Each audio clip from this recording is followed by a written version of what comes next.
We're just trying to get our video up. Just be patient, please.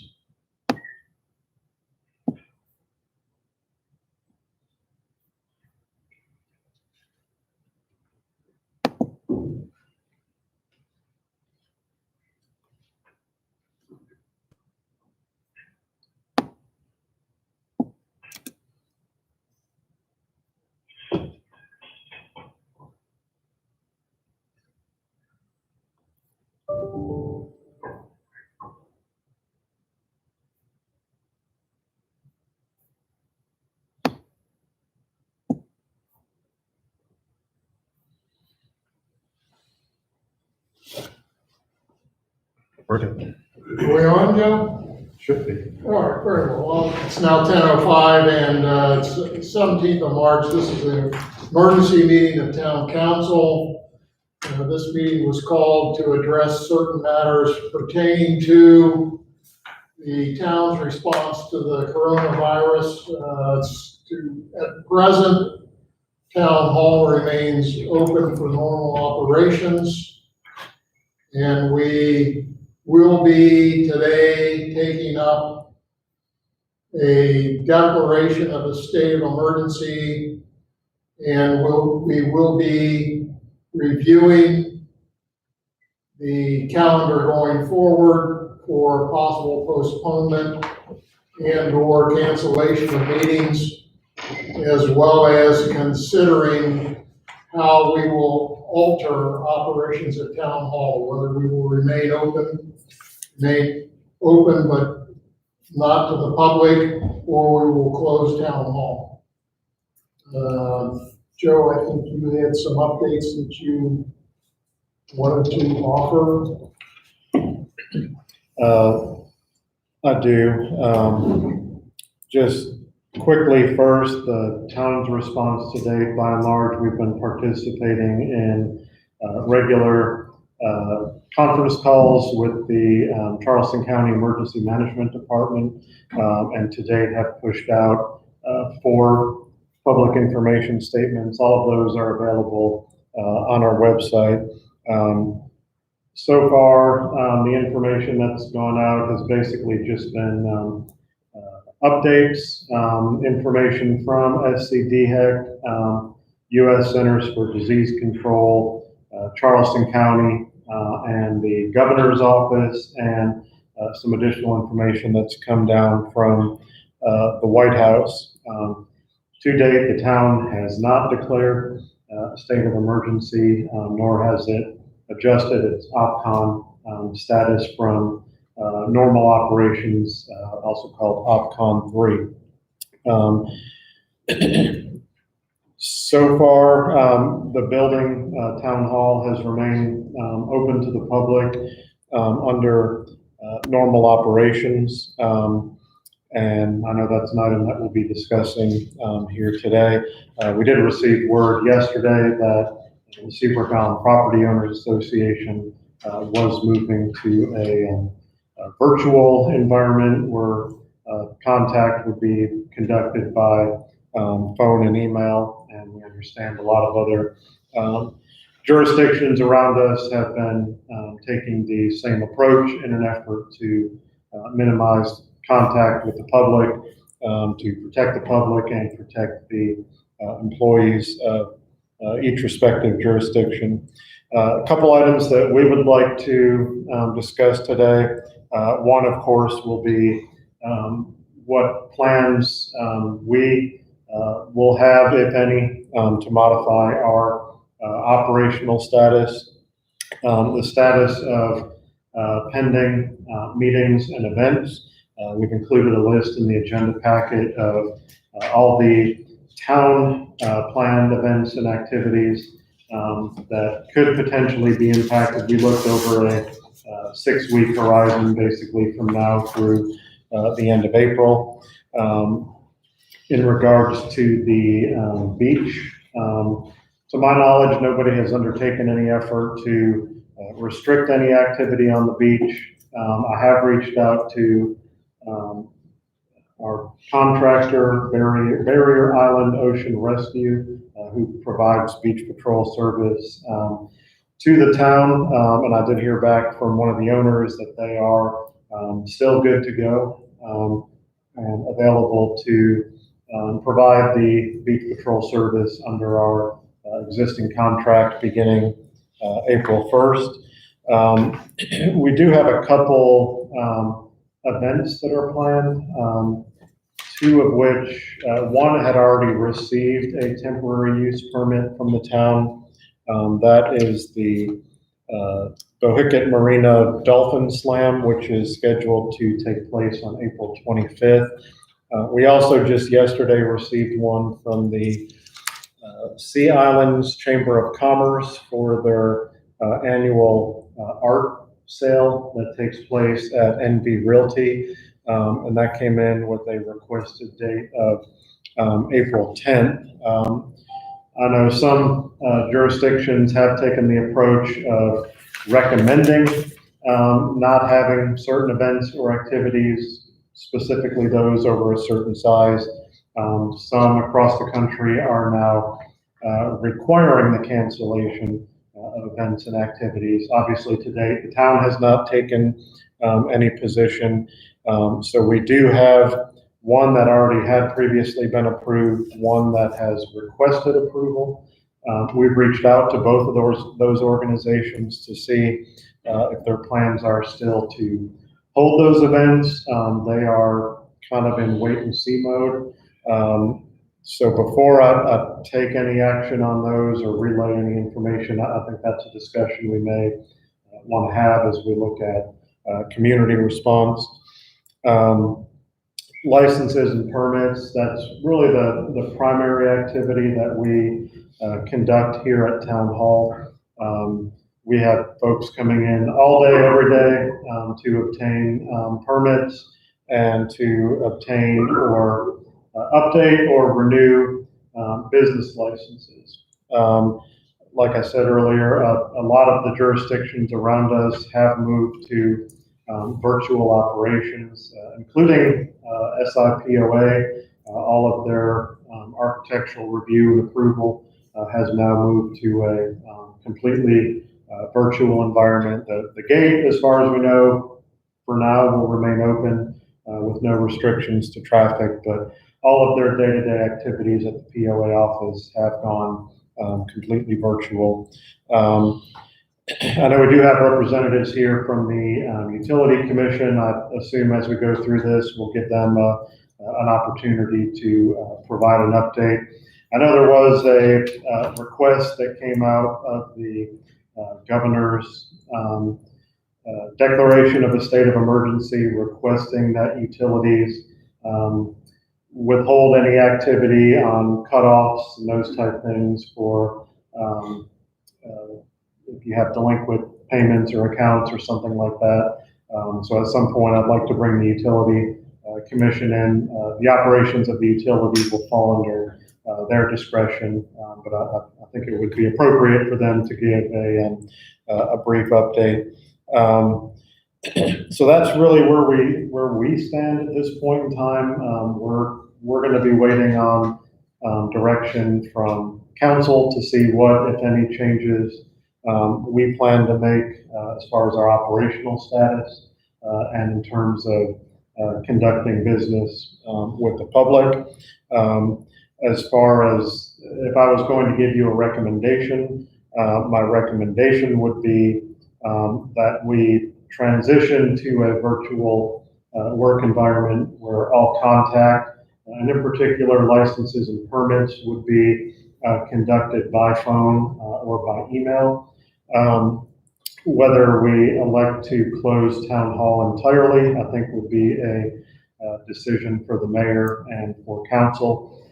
We do have the resources available if a decision was made to close Town Hall for all of our employees to continue to operate by phone and email from their home.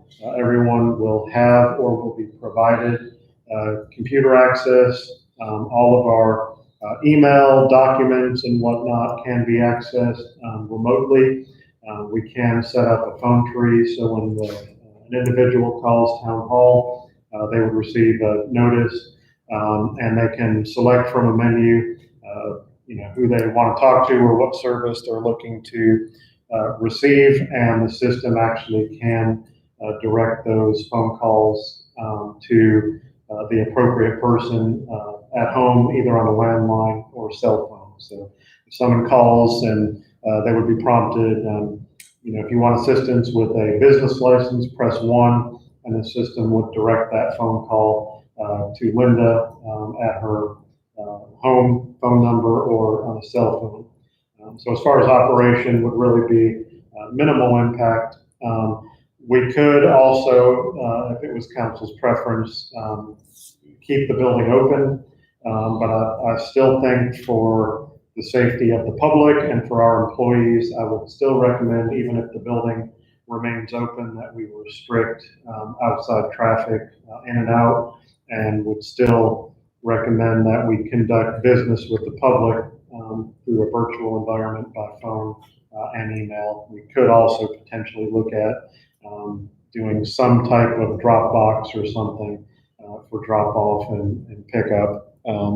But I do think at this point in time, now that there is some guidance coming down from the federal government, recommending minimizing contact, especially for those at higher risk, primarily over age 60, those with pre-existing health conditions.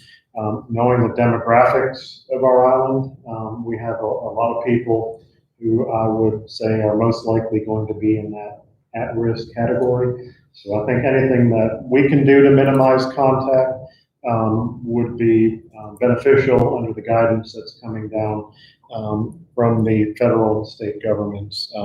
How we elect to do that would be up to council's discretion, but my recommendation would be that we make some form of operational change to minimize that contact with the public, between members of the public and our town staff. As I mentioned, we did include in the packet an update of the planned meetings and activities that are scheduled over the next 6 or so weeks. Those include a utility commission meeting, which is scheduled for tomorrow, March 18th at 9:30. Our next regular town council meeting is scheduled for 2:30 on Tuesday, March 24th, 1 week from today.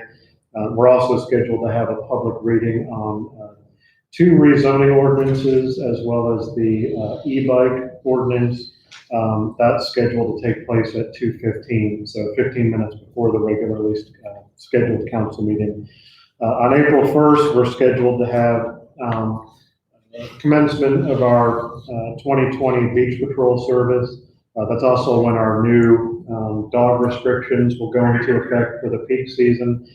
As I mentioned before, our beach patrol contractor at this time, they are available to provide those services under the requirements of our contract. And later on in the agenda, just out of the assumption that we may have some impact to our next scheduled council meeting, we did have a couple urgent items. So once we get through discussion of this, we will be requesting council to approve the appointment of several individuals as code enforcement officers on the assumption that beach patrol would begin on April 1st. On April 8th at 1:30, we have a regularly scheduled planning commission meeting. April 10th, we had tentatively scheduled a Board of Zoning Appeals meeting.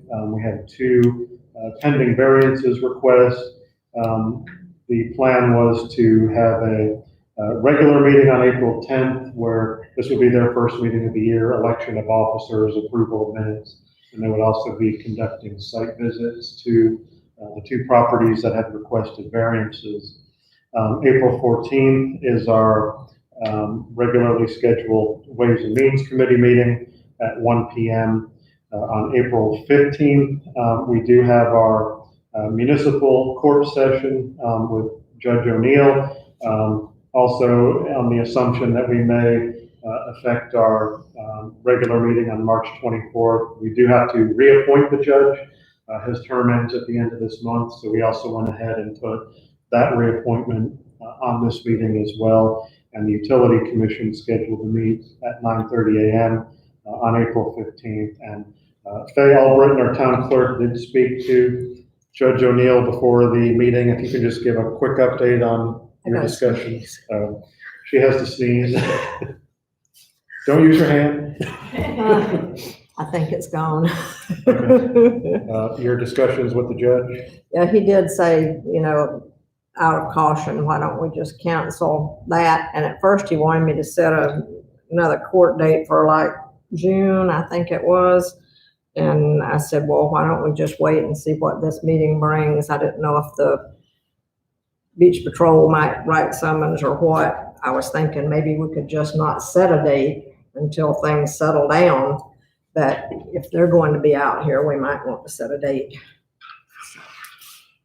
But his recommendation was to cancel the April session on April 15th. And if that were to be the case, then we would have to notify anyone who has a ordinance summons to appear on that day. And Faye, as one of her many duties, is also our clerk of court, so she would be providing those notices. April 24th at 10 a.m., from 10 a.m. to 12 p.m., we had entered into an agreement and advertised a spring shred event. We were contacted by Shred 360 yesterday, but they are canceling or postponing all shred events until the end of May. So we, at the very least, will postpone the event, which had been advertised for Friday, April 24th. If we elect to try to still have a spring event, it would be after the earliest, June 1st. We do have another event scheduled for October. At this point in time, we don't anticipate any change to that event.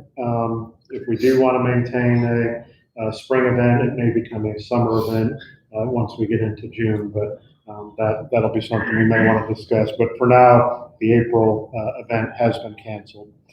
April 27th at 2:30, we were tentatively scheduled to have the Board of Zoning Appeals meeting.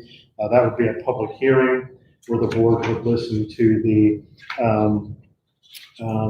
request for the two variances. And then April 28th is our next regularly scheduled town council meeting. I know a lot of other jurisdictions around us have been canceling or postponing events from now to the end of March. Some have gone beyond the end of March. I know some of the guidance coming down from CDC, one was to restrict any activity with 50 or more people. That came from CDC. I believe it was over the next 8 weeks. I know most of our meetings typically don't have 50 people, but there may be other activities that would. Just yesterday, the president announced new guidance, which was to limit or restrict activities or gatherings with more than 10 people. So that's something that we may want to take into consideration as well. But all those items, I think, are items that we would like to discuss here today, get some guidance from council. If there is going to be a declaration of a state of emergency, kind of getting some information to put together a new public information statement so we can circulate that information to our key entities here on the island, as well as to the public. So that's everything that I have to say at this point in time, and we will turn it over to, do you want to get a quick update from the Utility Commission before council discussion? Or? Sure, I think we have two items on the calendar in these events that you listed, which are Utility Commission meetings. And since we have the Utility Commission chair here, I'll ask her at this time to opine as to what the Utility Commission would like to do about those two meetings. That's March 18th and April 15th. At this particular point, both are still on our agenda. We may potentially cancel the upcoming one for tomorrow based upon what I hear from today from town council.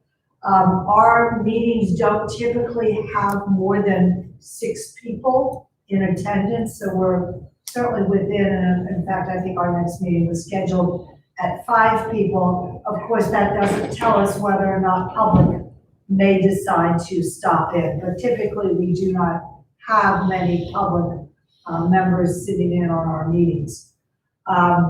We have a number of agenda items that we would like to review, so we are considering, we've been discussing amongst ourselves, but we've considered at this particular point that we're going to go ahead. Again, that may well change based upon what I'm hearing today from this meeting. I'll take that back and make a final decision. Very well. The town council public hearing on March 24th and the town council meeting for March 24th. As far as I'm concerned, those would be meetings that we would at the very least postpone. The difficulty I have is that when you think about postponing, that would only move the meeting for the 24th later in the month. So my preference would be that we cancel both of those meetings. There will be a difficulty for the public hearing if we were trying to conduct a meeting by a conference call. I don't think we can effectively conduct a meeting, conduct a business that will be on the agenda for that public hearing by conference call. I know that we have received some correspondence that pertains to ordinance 2020-05, and I would expect that we will need to have some exchange concerning that correspondence in connection with the 2020-05. So my recommendation is that we cancel both of those at this time. The planning commission meetings that are upcoming, we have the first of those is on April the 8th, and Joe, I think you pointed out that you have 2 zoning matters, is that correct? No, the No, that's two the- zoning matters are up for second reading during the council meeting on March 24th. As of right now, we have not received any requests for the April 8th planning commission meeting. And you have nothing to say about difficulties it would pose to them if that meeting were canceled? I don't believe so. We don't have anything urgent. If we're going into a virtual situation, there is a provision in state law that when a request is made, planning commission has to act on it within 60 days or it's deemed approved. So if we have anything, I would say we could at least push it back for 30 days if needed, and possibly even up to 60 days. But like I said, I don't have anything that's come in, nothing of any urgency that would need action by April 8th. Very well. What I'm thinking of is the guidance for looking forward through 8 weeks. And this is within those 8 weeks. So my recommendation would be for cancellation of that planning commission meeting. Skip, we do not have any of the DSO advisory group meetings showing here. I know that Paul LeBlanc had just issued a doodle trying to schedule the next session, so we don't know when that session will be. That's correct. They've been But looking in late April. again, my recommendation would be that not be held within the next 8 weeks.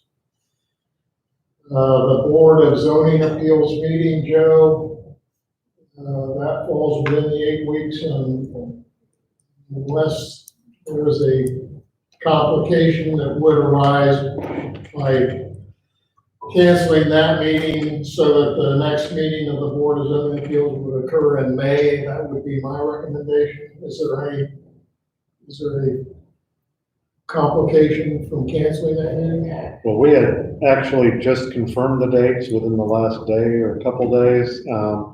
The biggest thing is when we have the public hearing on the request, we send certified mail notifications with a date.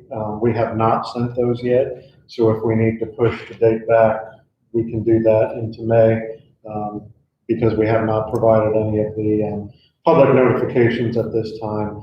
The hearing itself would have taken place on April 27th, but if we're wanting to move meetings beyond the end of April, it won't have an impact. It may delay the applicants a little bit in getting approval in order to get a permit.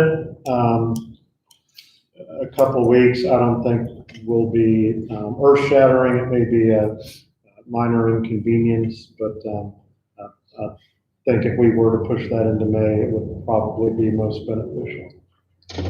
Yes, that would be my preference again, just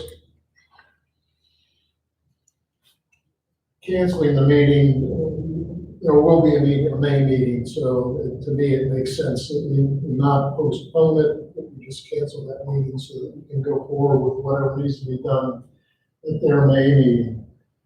We will have a Ways and Means, we would have a Ways and Means Committee meeting on the 14th of April. And that's well within the 8 weeks, and again, my recommendation is that we cancel that meeting. Mayor, Yes? I neglected to put one on here. The Public Safety Committee, April 13th at 10 a.m. Would be scheduled to be their next regularly scheduled Do meeting. you have a preference, Skip? I would go ahead and cancel that one. We've already talked about doing as much work as we can virtually, so I'm going to cancel the formal meeting and still try and do something by phone or email. So It's a small group. you can change it from, these are supposed to be public meetings, by the way. Correct. So you can change it to virtual, but it'll be necessary to We'll do what we can. issue notice if you are going to have that meeting.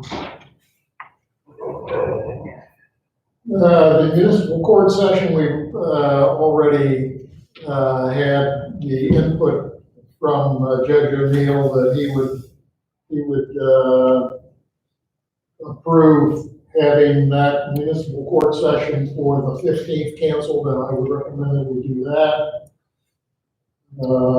Annie, I think the April 15th Utility Commission meeting, you've already addressed. You would have your meeting unless something changes. Our plan is, I think we'll probably take a look at whether or not we can do some sort of virtual meeting. In that there are items that we do need to address. So be it the tomorrow meeting or the April 15th meeting, my guess is that we will see what we can do to set it up in that fashion. And of course, since we're to be open to the public, whatever we can do to also address that via a virtual meeting. I'm not sure. A general question, if we can entertain it here. Do we have any reason to think that because of the situation statewide, worldwide, whatever, that there might be some change, relaxation to the FOIA requiring, for example, notice to the public for meetings or setting up virtual meetings that include public over this 8-week period? Wait, I just read through that whole part of state statute, and there's nothing in there that would allow any waiving of it by the governor or anybody. There was some guidance that came out from NASC yesterday, and it was really more of a reminder of what state statute requires, that if you do have a public meeting, then it has to be publicly accessible. So anything that we do have, if it's here, I think, we would encourage people not to attend, but I don't think that you can prohibit them from attending. We would try to make every effort, like we're doing today, to live stream the meeting, if at all possible. But we would want to make sure, regardless of which group or committee or commission, whether it's in person or by phone, should have access to the public to call in. All right, Joe, the spring shred of that has already been canceled, and as far as I'm concerned, that is something that we should reschedule to June, so it won't be the spring event, it will be the summer event, but I think we have essentially expressed our commitment to holding 2 events in a year.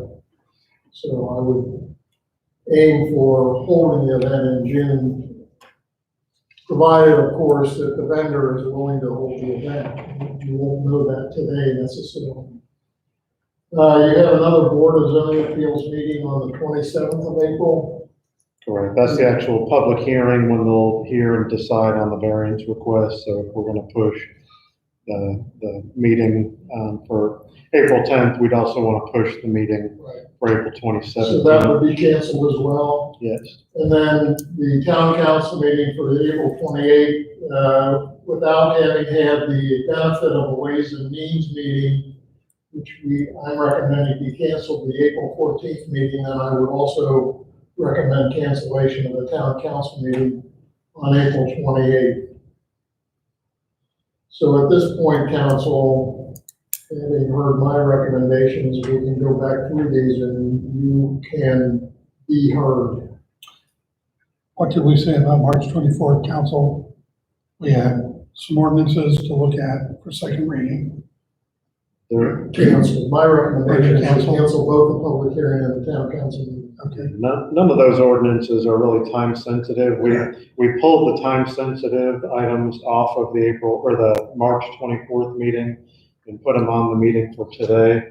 Those include the appointment of the judge with his term expiring at the end of this month, and the appointment of our beach patrol code enforcement officers, with them scheduled to begin on April 1st.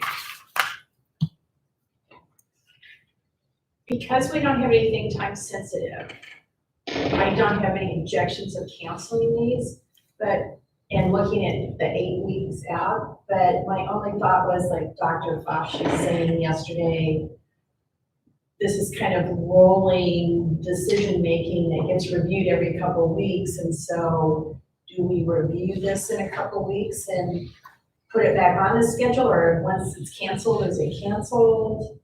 So my view would be the canceled meeting is the canceled meeting. Okay. We will have meetings scheduled for May, of course. We will have, the regular calendar is that we will have a Ways and Means meeting, and then 2 weeks following, we will have the town council. So But so the once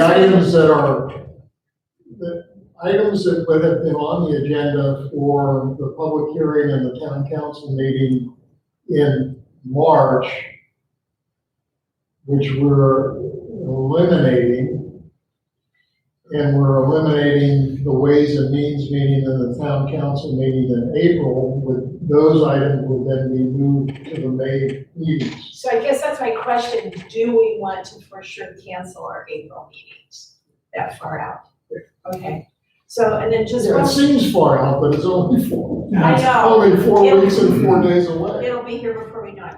So my other question is, I'm kind of jumping to May because we have the Dolphin program, the educational training event.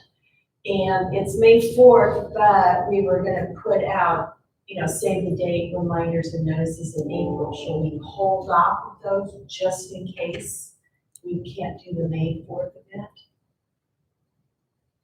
Or do we advertise it and cancel it if we have to? Your Dolphin education, Yeah, it's at the oyster catcher with Lauren Rust, and it's when you get all the when volunteers is it? up, May 4th.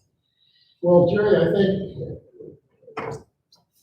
it's, My is that question is, the oyster catcher Yes. community center? yeah, Do you know if that's open? I mean, right now, if you were gonna have a meeting there tomorrow, no, it's not open. So my question is, do we hold our timeline announcements and not advertise it at all? Or do we go ahead and say, put conditions on it, assuming that we're off this situation? Well, my suggestion would be that what you would do is notice it up to the community, but you gotta say, Pending the depending on situation? this, here is the date scheduled for this program. And that may be subject to cancellation. Okay, that's depending how on- we'll word it then, okay. Not that the town would be canceling it. Well, essentially, we would be, we're the sponsor of it. Well, We're the ones that reserved Oyster Catcher and are scheduling it. or, as our and again, program. it's for, this guidance is that you restrict groups of 10 or more. Right, That's the most recent guidance. So and a month from now, it you could be could different. easily have 10 or more Right. that would appear for that. So unless something has changed dramatically by that time, you have to think of it as being on the bubble. Okay, so we will go ahead and do it with the conditional possibility that unless, it could be canceled. Save the date, but, okay. I just didn't want you guys to see that and say, oh, wait a minute, we just canceled it out and we're advertising. So just that guidance is all I was. Just because, if you vote today or do whatever to cancel the meeting, it doesn't mean you can't meet. Council and any entity or board or commission can still call a special call meeting. You can still call emergency meetings. Special call, we have to follow normal FOIA requirements. For an emergency meeting, they're exempt from FOIA, but we would still make every effort to provide as much public notice as we could. So, there may be times over the course of the next 6 to 8 weeks, if council needs to get together to adopt an emergency ordinance, for example. City of Charleston just had several yesterday.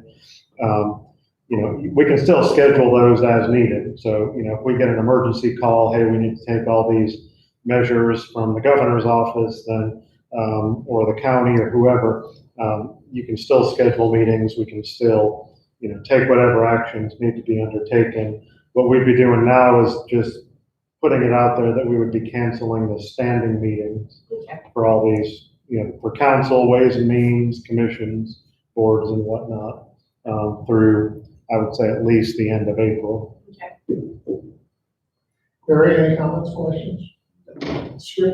Oh, Faye, do you have, the complete information about recommended cancellations from this list? For meetings? You have it. That being said, we are going to cancel the meetings as recommended. And, Joe, I think the next topic I'd like to address is the question of town hall operations. My first inclination would be that we would move to restriction of access by the public, but continue to have staff report at least through the rest of this week. The reason I'm thinking of doing that is that I would prefer that staff have an opportunity to be prepared for a change to be working remotely. And they may need some time here to be able to be prepared for that. We would then, I guess, revisit whether we can effectively expect to effectively operate remotely and plan to start that sometime next week. Yeah, I don't have a problem with that. The only thing I would say, as you were coming in this morning, they're doing the work on redoing the front door. Yeah. So if people walk up, they're just gonna walk up and they're not gonna stop. Because sometimes the doors aren't there and the doors are open and whatever. and it's also very disruptive to the day-to-day operations. We can continue, we can be here, they suspended for our meeting this morning, but we have glues and different things that are emitting some noxious fumes, sanders, loud noises. But we can certainly stay here for the rest of the week if that's council's desire. So you're saying remain open to the public and have staff on site for the remainder of this week? Now, I would say close to the public No. with the understanding that they're going to be working on the door and people will probably continue to come in.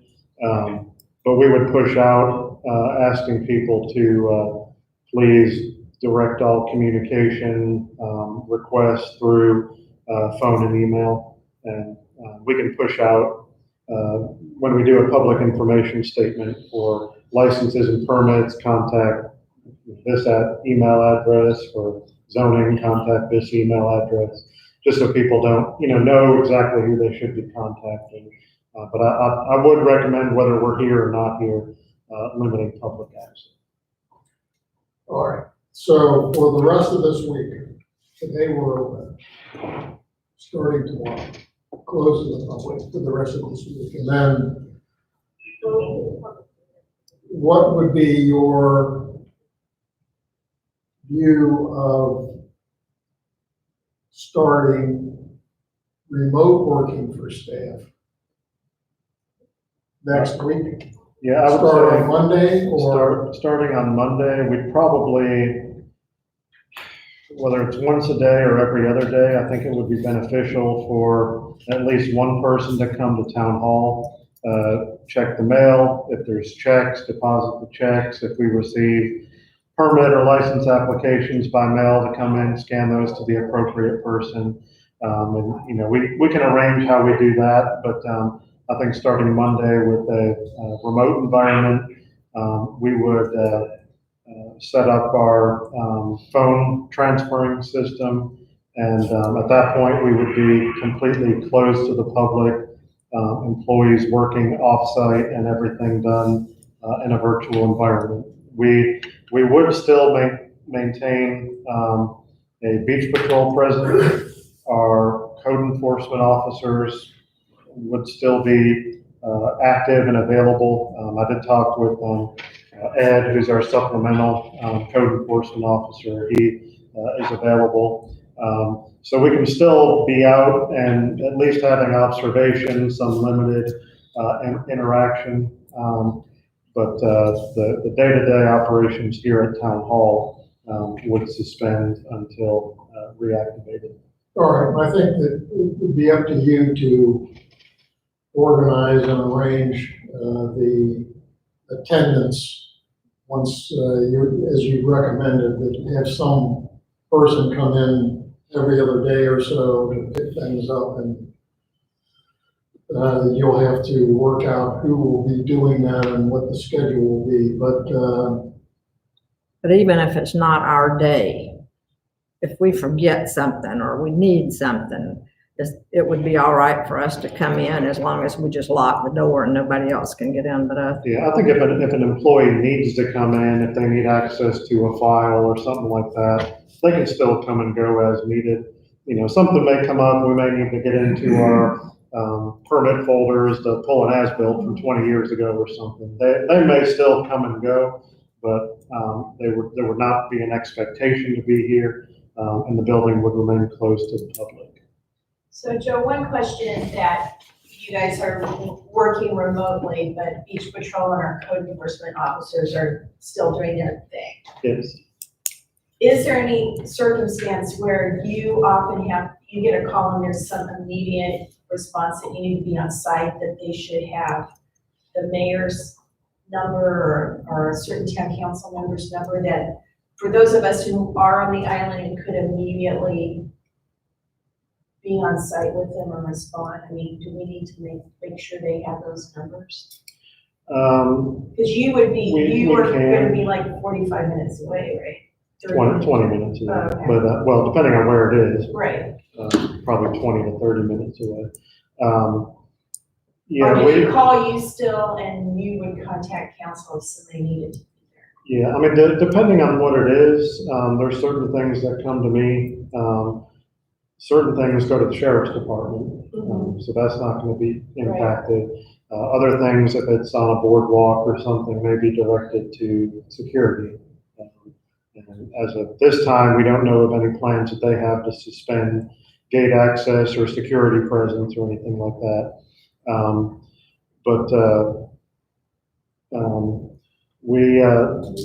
We can have some process, I guess, to be determined by Monday. Just something to think about Yeah, anyway. and that You're not information, here. yeah, that information we would share with, code enforcement and beach patrol. Right. At the time we do, operational shutdown.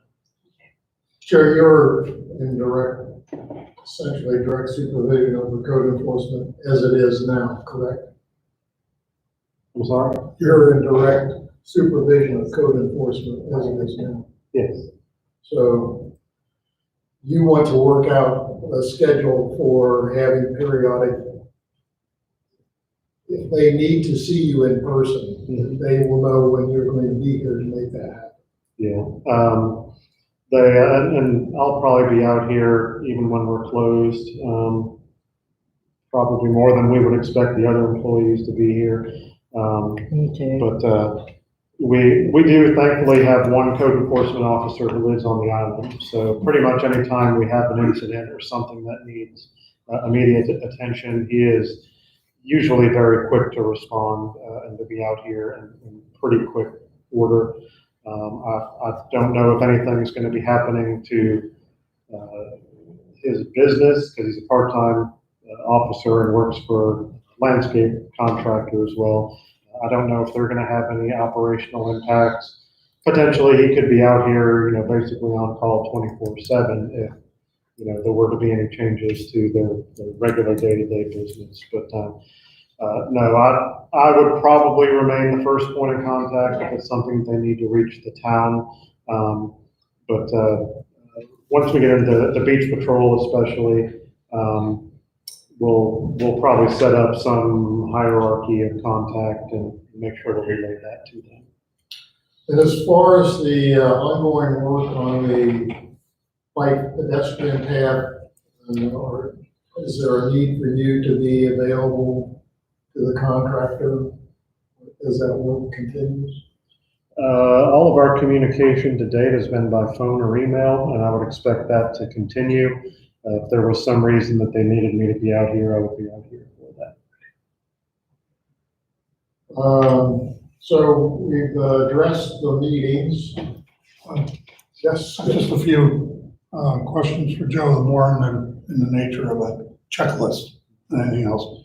We've checked that our employees have access to the internet. We had, All right. We've identified what we think the priority tasks are. These are the things that have to get done each day or as opposed. We've done that.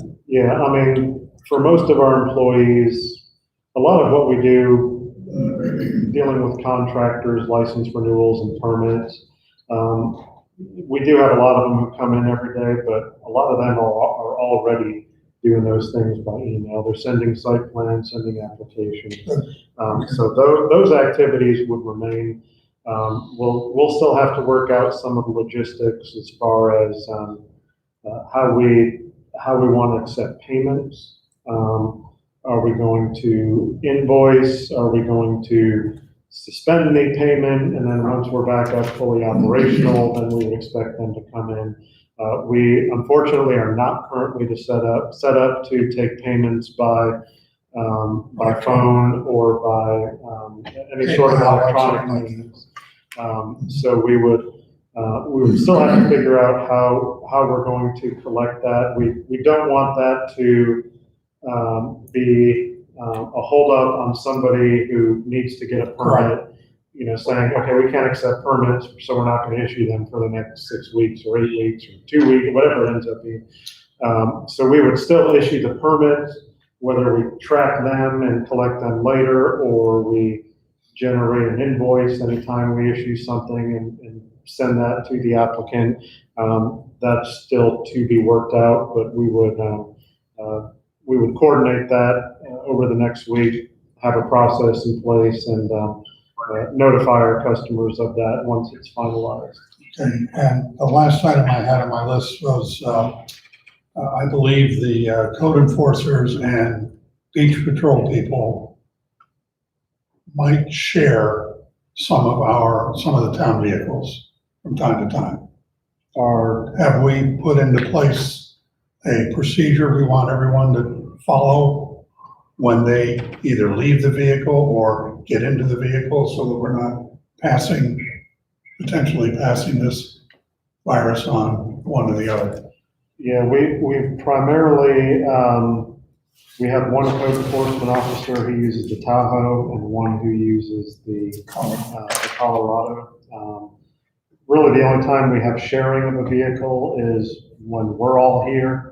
We'll, either I or any member of staff could, but usually I would be the one who might take out one of those vehicles.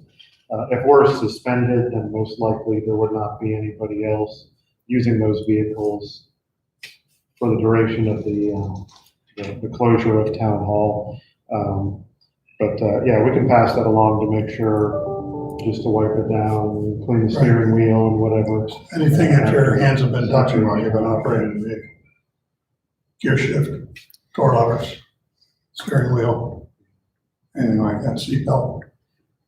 As far as beach patrol, they do all of their own equipment and everything. So that would be something that they would look at as far as what their regimen would be. But we do provide 2 of our 800 megahertz radios to beach patrol. So they, we'll recommend that they take all precautions to avoid the spreading and transmission on equipment between their personnel. I don't know, one of the conversations I'll have with Rob from Beach Patrol is those people do have interaction with the public when they're out on the beach, as would our code enforcement officers. So we would want to make sure that they are maintaining safe distance between them, and whether it's a contractor or a resident or something, or a visitor out on the beach, that they're as much as possible avoiding direct contact. Now, our beach patrol are all trained lifeguards. So if there is an incident out on the beach, then, they may be directly interacting with somebody. I would presume that they're going to be following the same precautions that first responders are undertaking, but that's something we would confirm with Beach Patrol and just make sure they're aware of that risk. Thank you. Thank you, Skip. We've reviewed the meetings. We've talked about town hall operations. We're working, I guess, Joe, essentially, we're working at a 6-week window right now. So we should plan to reconsider somewhere in the 4th or 5th week of that 6-week window, looking forward. And that is something that council will want to take up probably in another special meeting. The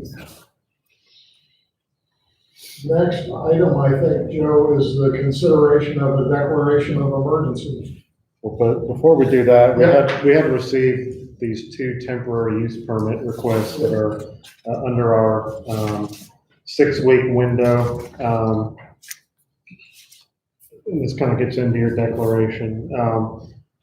If there's going to be a recommendation to not hold events or activities, then I think I still have an obligation to sign and authorize them to undertake these activities, and it would be up to their discretion as to whether or not they want to host them. If the town wants to take a proactive approach and suspend approval, I've already approved one, but this other one is pending. It just came in yesterday. So that's one council may want to take into consideration. just as far as, are we still issuing permits and it's up to them if they want to cancel, or do we want to restrict or prohibit these types of activities that would fall under our jurisdiction for permitting? So the one that's approved is which one? That's the Dolphin Slam that's at Bohicket Marina, scheduled for April 25th. They also have the Billfish Tournament, which will be, I think the following week. It's getting into the first week or so of May. That one was scheduled to be on the council agenda for the 24th, next week. We have not put it on the emergency agenda. If they elect to move forward with that event, we will likely have to have a special call meeting or something to put that before council for a vote as required by our ordinance. We're still waiting for some type of confirmation if they're going to have that or not. It's right now we're really looking at a 6-week window, so this would fall just slightly beyond that 6-week window. But if that's something council does want to look at prohibiting or restricting, then, we may want to pass that along to them as well. The guidance from CDC has been 8 weeks, so it does fall within an 8-week window from what CDC has recommended. The Billfish, I'm trying to get this straight in my head. That would have come before council at council's meeting next week. Correct. So we're not having it. Correct. That's So- why if they do elect to move forward sometime between now and the beginning of their event, we would have to have a special call meeting, whether it's in person, by teleconference, or whatever. If council decides you want to restrict or prohibit events during the CDC recommended 8-week period, then it's really a moot point, because you would have said not have events. I mean, I don't think we should approve it today. I think it sends the wrong message of how serious we are about that To stuff. me, Jerry, it just flies in the face of what's recommended. Yeah. What's recommended, the Billfish Tournament, you see so many cars, there are so many people coming to the marina. And I think It's exactly. the answer to the marina has to be that council is not going to take this up. Yeah. And it's not going to be approved. It's just, yeah, it flies in the face of CDC's recommendations and it sends the wrong message. Yeah, it falls right into the do as I say, not as I do Right. kind of thing. That's not, Yeah, I think, and the whole thing could be overheat if the governor comes out in the next week or two and says, this has reached the point where we've got to close all bars and restaurants. Yeah, I just think both of those should be off the table for today. I think there's a difference between any type of event or activity that doesn't require a temporary use permit and ones that do. So you may not want to restrict or prohibit business activities and, meetings, events, or whatever, but you may want to restrict or prohibit anything that we have discretionary authority to permit or not permit. So I think in our current draft declaration, there's really not anything about restricting activities, but we may want to put in there that anything requiring approval from the town or temporary use permit, that the town will suspend issuance for the 8-week duration recommended by CDC or something like that. I don't think we have that in the current draft, but that's something you may want to put if our intent is to not allow temporary use and special event permits during that duration. Well, I don't know that we have to be that specific. The declaration does allow taking actions for the public will be, to me, this is discretionary whether or not to approve a permit. I think the important thing is to communicate to the marina that we're not going to approve the permit and we're not gonna take the permit up. Or reverse order, we're not gonna be taking up the permit because the meeting that which it would have been taken up is canceled. Right. And we're not going to schedule a special meeting to take it up. So it isn't going to get approved. Now, the one that we already had approved, kind of before this all blew up, was for the Dolphin Slam. Is the desire to rescind that approval or to recommend that they not hold that event, or how would council prefer to have that? I have no feel for what the attendance is for the Dolphin Slam, but if it's something that's well attended, again, I think what we should be doing is, you've already given the permit, correct? Okay. And we would only be in a position of recommending that they reconsider whether or not they want to proceed with holding that event. What date was it? But that's That is the 25th of March, 5th of April. of April. April, yeah. One other item related to that, because I would expect the question to be raised, the town, in adoption of our budget this year, approved funding for the marina to support the Billfish tournament. They will likely have already incurred some type of cost for advertising and promotion for that.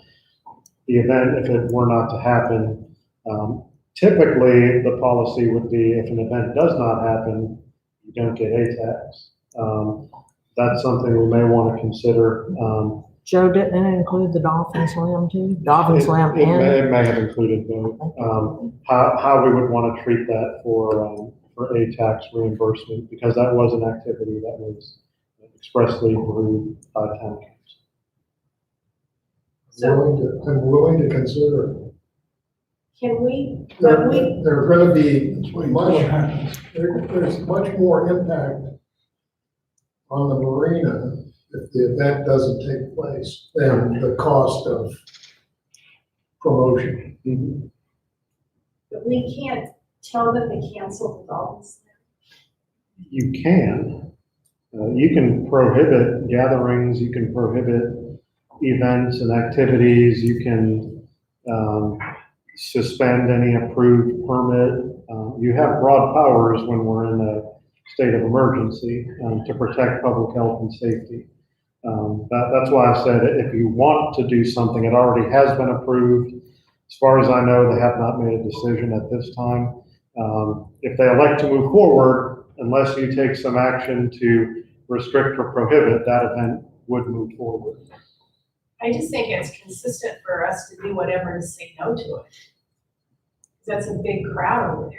Well, we did say yes to it. But I mean, we Rescind just the- said no to the other Rescind the one, permit. and we're saying no to all this stuff in April. I think what action we have to take to tell them not to have it is what we need to do. Whatever that involves. Isn't it just easier to tell them that they have to comply with the CDC, which is no gatherings of more than 50 people, and make a decision? Can you tell them that, Joe, and say if you don't cancel it, town council is likely to call a meeting to cancel it? Instead of going out and threatening somebody, I'd rather just town council. Just town take council. action that That's we the don't right want thing to these do, events. just take the action now if we think that's what we're going to do, and not say if you, that we will. I don't like that. Do we just have a motion to rescind that permit right Well, now? it's an order. We would have to make the order to rescind the permit.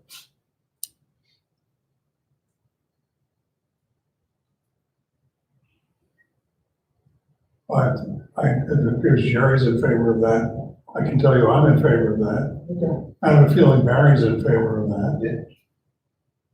So that would be like, These are unusual times. None of us have been down this road before. And, I think If we I'd rescind, much rather be criticized for overreacting to this whole thing and, than, and our whole thing has been, we're following CDC and DHEC's Precisely. recommendations. and this is totally consistent. It just seems we rescind the order, and if they feel like they have a plan to continue with theirs, they can present the plan to us to show us why they're gonna be able to be. No, I wouldn't go there, but, I would simply Rescind rescind the the order. permit, and then they don't have a permit, so and they have no place for what, overflow, there's no, overflow parking or any of that. Well, they wouldn't have a temporary use permit. Right. That could not take place. It would not preclude them from rescheduling it to later in the Right. season Sure. or something like that, but, Sure. as far as right now, I think it's not arbitrary. It's tied to guidance coming out from CDC Yeah. to limit the spread of this virus. Mr. Mayor, Council, my name is Bo Anderson. I'm on the call, this whole tonight. I would like to chime in, if you wouldn't mind, about the golf plan and Bill Fish. We have been negotiating about delaying the golf plan until August.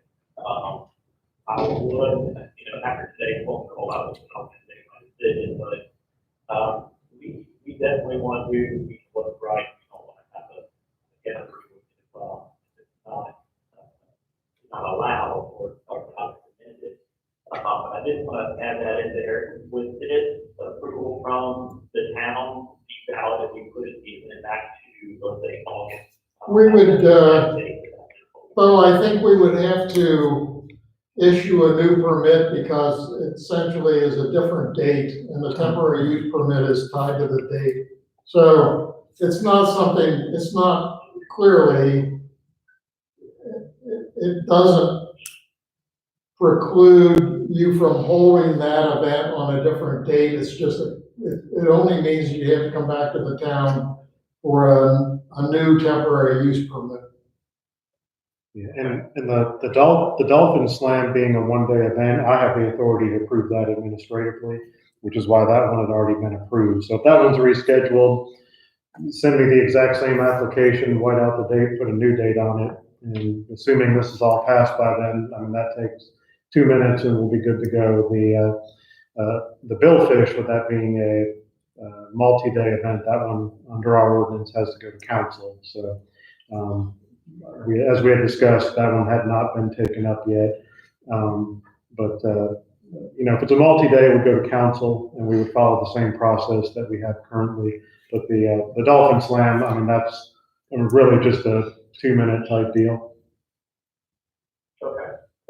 I've also had a conference call today with Amy Good, she's the head of the Governors Association, about things we delay the Governor's Cup, hopefully not cancel it altogether.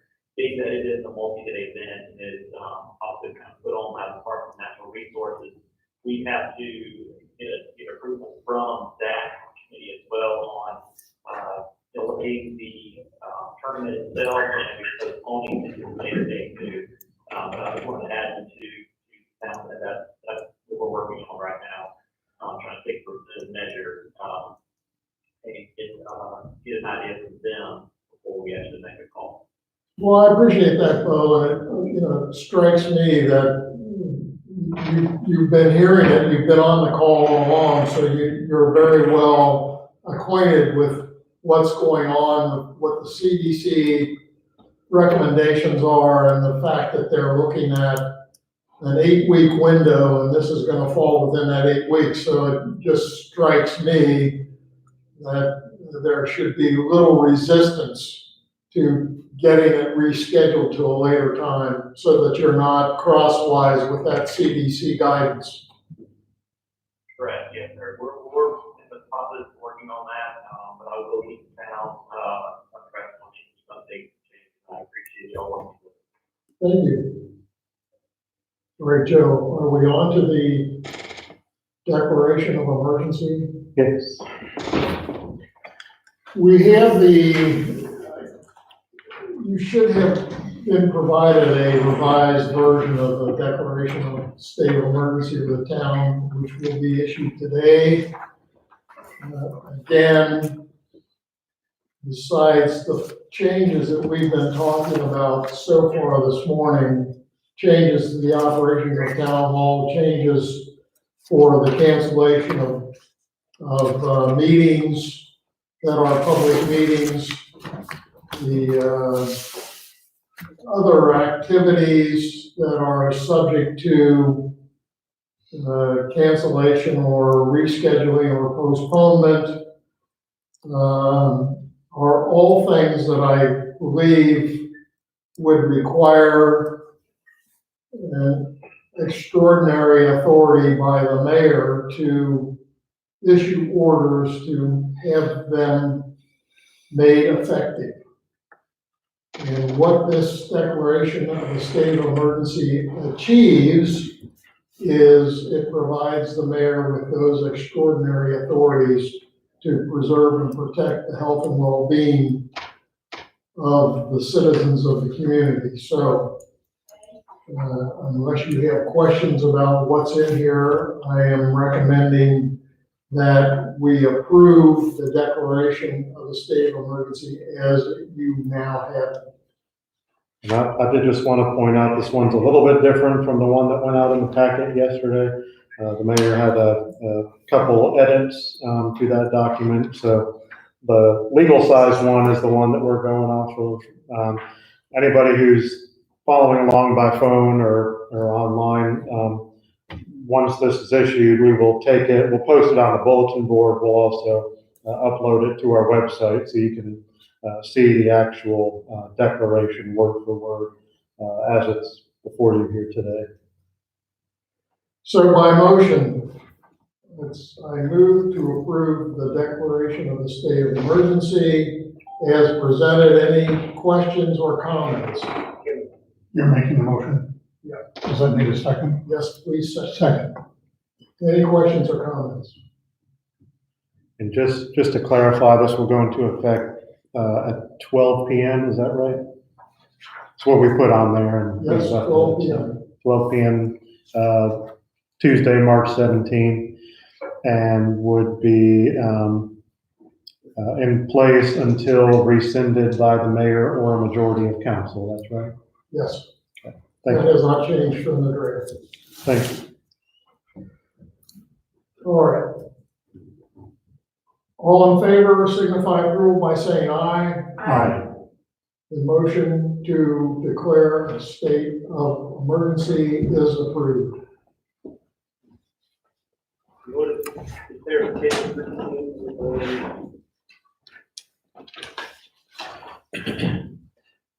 Before we get into any public questions or comments, we had two items that were on the agenda for the now canceled meeting on March 24th. The first one is a request to reappoint Judge Dennis O'Neill as municipal judge for the town of Seabrook Island for a 4-year term ending on March 31st, 2024. That would be for a monthly payment in the amount of $350 per month to Judge O'Neill, which I believe is in line with his current amount. So the request is to reappoint Judge O'Neill for a new 4-year term. Thank you, Joe. So, I'm offering a motion to approve the reappointment of Judge O'Neill as the municipal judge for a term. Again, Joe, that's a term running through March 31st, 2024. May I have a second for the motion? Second. Any comments, questions, or discussion? Hearing none. All in favor of the motion to approve the appointment of Judge Dennis O'Neill for a term as municipal judge ending March 31st, 2024, please signify by saying aye. Aye. That motion is approved. Um, The judge will be reappointed. And there's a copy of the agreement. We'll send that to him and get his signature. We have resolutions 2020-02 through 2020-13.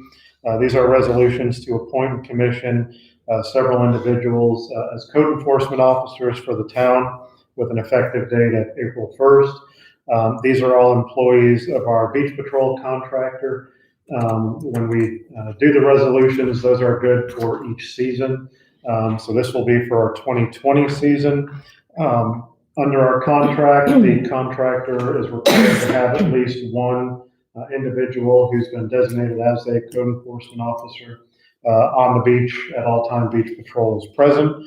So they've given us the names of several individuals to basically appoint a commission.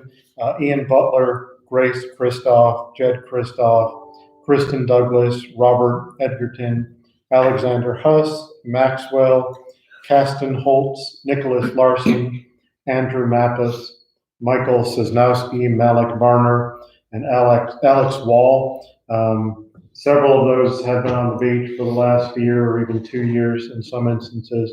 So the recommendation is to approve these resolutions and commission each of those individuals as code enforcement officers for the 2020 beach patrol year, which will begin on April 1st and run through September 30th.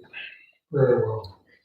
Jay, do you consider it necessary to take each of these resolutions up individually, or can we treat them together? I would say you can take them all up together. They're all essentially the exact same resolution, word for word. The only thing that changes is A month ago. each individual in the resolution. So I think as long as the motion is to approve a resolution for each of those individuals that I just named and are listed on the agenda, I think we can take that up in a single motion. Very well.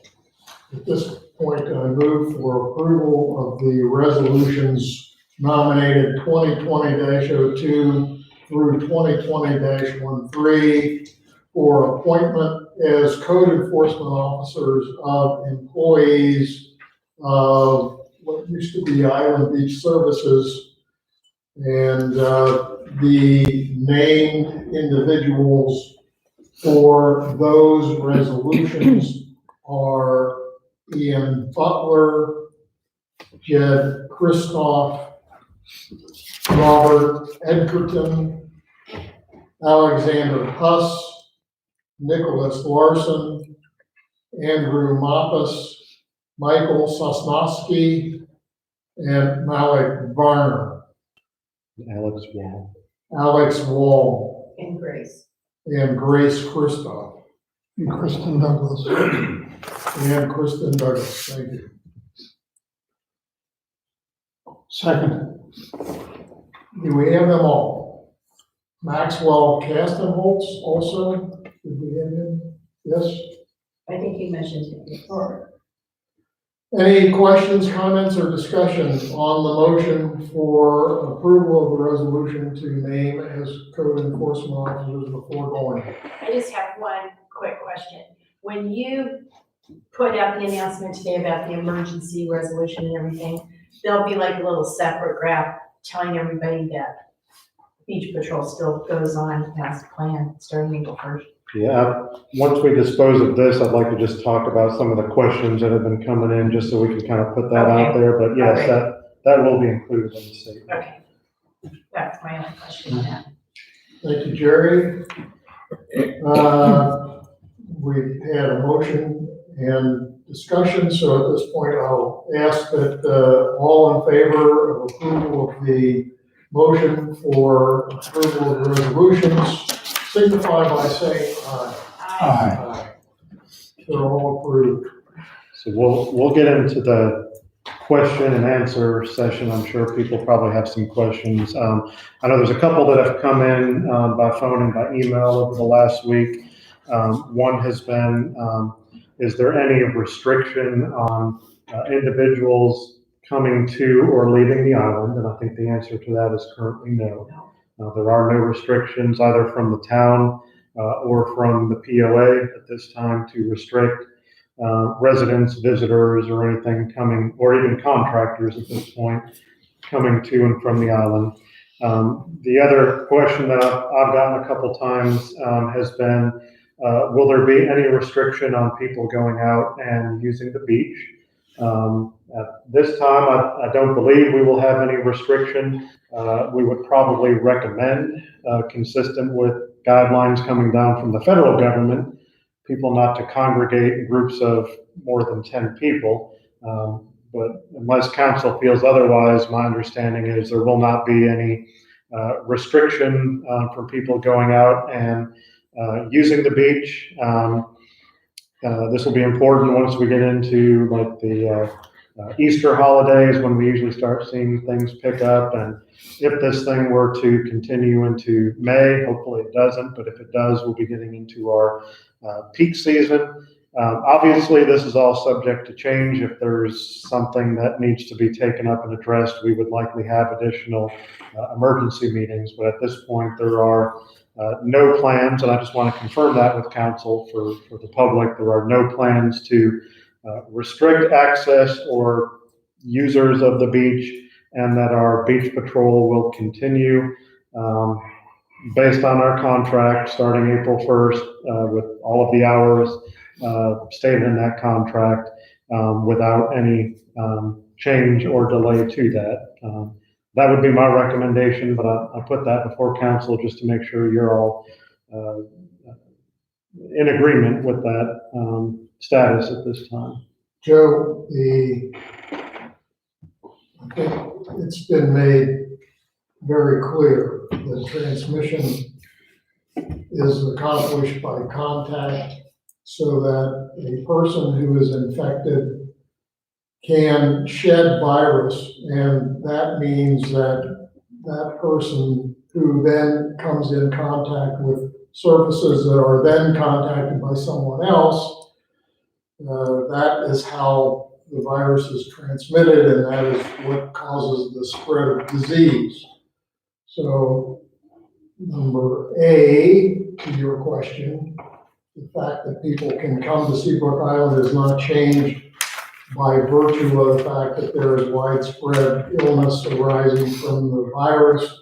And number B, I see no reason to restrict access to the beach, so long as people understand that they need to practice both good hand hygiene and what has been referred to as social distancing, to avoid contact with people that they have not otherwise had contact with because of the potential for the spread of the virus. So I am of the opinion that there is no reason for us to restrict either access to the town or access to the beach, and I don't think that would change. I just wanted to make sure we got that out there for public record. If everyone is in agreement with that position, we'll make sure to put that out in our next public information statement, because people have been calling, they have scheduled trips and whatnot, and they want to make sure that they can continue to get into the town, that they can use the beach. And we've been telling people, check our public information statement. We would post that information. We had also gotten a couple questions about, are there going to be any restrictions on rentals? People coming in, going out. At this time, I don't know of any intent to restrict rentals. I think in our public information statement, if council's in agreement, we would probably recommend that owners and managers of rental units use enhanced cleaning to reduce the spread. But I'm not aware that council has any intent of restricting rental properties on the island at this time, and I wanted confirmation on that as well. Well, that is, again, I think a recommendation by virtue of the town's public information statement to the owners and/or I would say managers of rental property should undertake appropriate measures to ensure that adequate cleaning has been done to prevent the contact transmission of the virus. So that means that services, as properties are turned from one renter to another, I think it's important that the owners and managers of those properties undertake good practices to clean the surfaces to prevent the spread of the virus. Okay, and lastly, I know a lot of other states, counties, and cities are requiring the closure or restricting operation of restaurants, bars, those type things. I know from the discussion we had today, we were going to restrict temporary use permits. At this time, I don't know that the town has taken or plans to take any mandatory restriction. I think we would certainly recommend that owners of those types of establishments are heeding advice from state and federal authorities, but just to be clear, the town at this time is not anticipating any mandatory restrictions, and I wanted to get council's feedback on that as well. Again, I don't believe that we will be ordering that bars or restaurants close. Information I've seen has been essentially that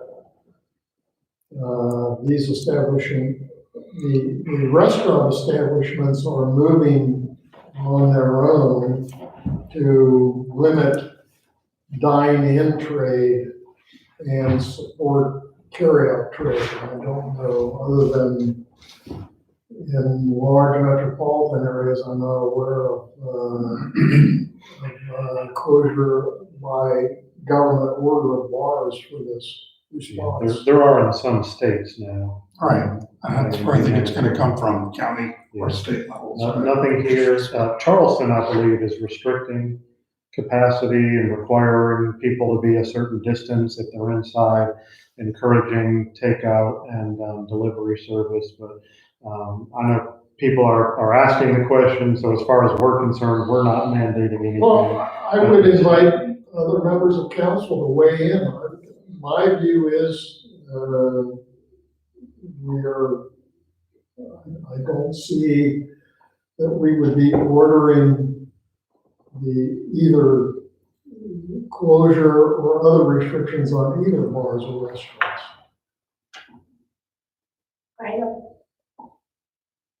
I don't see us ordering them closed. I think that we should just recommend that they follow All this, the guidelines the guidance. about trying to go to carry out and stuff. And again, I think we have an age demographic that some people look to, where can I go get a meal, pick something up? So I don't anticipate supporting some mandatory closing. Yeah, I agree with that, Jerry. I think again, the demographic here is, you have people that are much closer to the higher risk for complicated illness. Our average age out here is in excess of 65 years, so I think people have to use their own good judgment about whether or not they want to expose themselves to those environments. But the restaurants and the bars cater to a broader audience. So, there, Yeah. I agree. Stu? I agree, fully. So those are the primary questions I've received. So just to summarize, there is now currently and no planned restriction of access to and from the island. There is currently and not planned any restriction on access to the beach. Yeah, just beach. one thing I failed to point out. I believe that New Rochelle, New York was subject to an order for what was termed, I think, containment. And I could be wrong, but I thought that came from the governor of the state of New York. So, as far as the town is concerned, we're not restricting access. Now, if Governor McMaster decides that Seabrook Island will be a site for containment, that's up to Governor McMaster. But we're not undertaking to do that. Okay, so no restrictions on access, no restrictions on use of the beach. Beach Patrol will maintain their schedule to begin April 1st. We would recommend people not gather in groups of more than 10 on the beach. Rentals at this time are not going to be restricted. We would recommend that the owners and managers have an enhanced cleaning mechanism to protect users of those units from possible exposure. At this time, there's no requirement or planned requirement to restrict the operations of bars and restaurants. However, we would recommend that those types of businesses, as well as users of those businesses, heed the guidance of state and federal authorities, but we are not going to mandate anything. Those were the main questions that came up, and I think when we're putting together our next public information statement, we'll want to make sure we have those bullet point in there, just so it's clear that at this time, there's no action on any of those items. I know right now we're streaming on YouTube. I just checked. We haven't received any public comments or questions on there. If anybody does have one, they're welcome to post it. Would you like to open the floor to any questions? Yeah, I'm now opening, as we say, opening the floor to comments from those who are on the conference call. It's not possible for me to choose who is going to comment, so please be respectful as you weigh in. What time is this? Anyone? Hi, this is Molly Burkhart, 3066 Marshgate. What, if anything, is going to happen to contractors? Would you repeat your question? What, if anything, is going to happen regarding contractors? Contractors are, as you know, contractors come through the gate. I'm not aware of any restrictions on contractors at this time, I suppose. And the town, if it's work that still requires a town permit and a license, the contractors would still be required to go through the POA process where required and to obtain licenses and permits from the town. However, starting tomorrow, we will be going to a virtual operation, so all applications, all requests would be submitted electronically through our licensing and permitting staff. And as we said before, we're still going to work out the details as far as how we will do billing and payments, because we do not currently accept credit cards by phone or online. So we'll push out additional information about that by the end of this week. But everything for the time being should, starting tomorrow, should be done by phone or by email. And we'll include that information in our public information statement.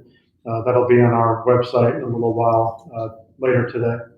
So the answer is there is no restriction at present for contractors coming to the gate. They will be passed through the gate in the ordinary course, and the town is not imposing any restrictions on contractors having access to the town. Next question? Anyone? Next question? Next question? Going once? Hearing none. I'll entertain a motion to adjourn. So moved. Hold on a second. All in favor? Aye. We are adjourned. Thank you.